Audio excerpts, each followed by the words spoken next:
Hello guys, তো দেখতে পাচ্ছ তোমরা আজকের এই যে শাকসবজি কেনা হয়েছে। এই আছে ধনেপাতা, ফুলকপি, লাউ, মূলো শাক, পালং শাক, আর আছে মোচা। ফুলকপি, তারপর হচ্ছে এত কিছু হয়েছে, কেনা হয়েছে আজকে। এই দেখতে পাচ্ছ। তো তারপরে আমি চলে এলাম সবজিগুলো দেখাতে। এই যে আলু ফুলকপি কাটা হয়েছে, ভাতটাও করে নিয়েছি। মা এখানে বসছিল সবজি কাটার জন্য, তাই ভাবলাম একটু ফটো তুলে নিই। দেখো আলু কাটা হচ্ছে, তারপর ওইদিকে আছে বেগুন, পালং শাক হবে তার জন্য। এটা হচ্ছে পালং শাক, পালং শাকটা দেখতে পাচ্ছ তোমরা।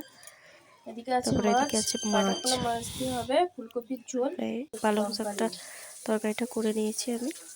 তারপরে মাছটা ভাজবো, এই যে মাছ ভাজা হচ্ছে। তারপর ফুলকপির ঝোলটা করার জন্য মশলা দিয়ে দিয়েছি, তারপরে একটু রসুন দিয়ে দিয়েছি, আদা দিয়ে দিয়েছি।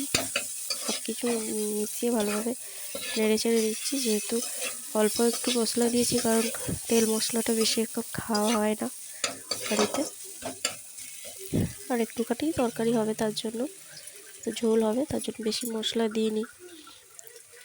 এদিকে হচ্ছে মাছের ঝাল। এই যে আমরা এখন খেতে বসছি। খেয়ে অফিস চলে যাওয়ার পর আমরা সবাই খেতে বসে গেছি। এটা হচ্ছে আমার ভাগনা এসছে, ওকে বললাম কেমন কি হয়েছে বল। এখানে হচ্ছে সবই ভালো হয়েছে। এটা হচ্ছে ইংড়ি মাছের বড়া হয়েছিল, এটাই ছিল। তারপরে ওইদিকে ফুলকপির বড়া, এটা হচ্ছে ফুলকপির এসব তরকারি, ছিল। এটা শাকের তরকারি, পালং শাক। মা তো বলছে ভালোই হয়েছে খেতে। এই যে তুই ভালো করে এদিকে বস। আমরা সবাই বক বক বক বক করছিল। আরে আইঠা করে দেয়া।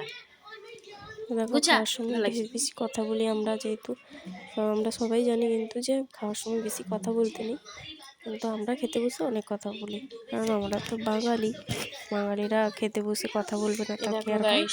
লাস্টে এই যে দেখো মাছের লেজ, এটা আমার খুবই প্রিয়, তাই মা আমাকে আগে থেকে দিয়ে দিয়েছে।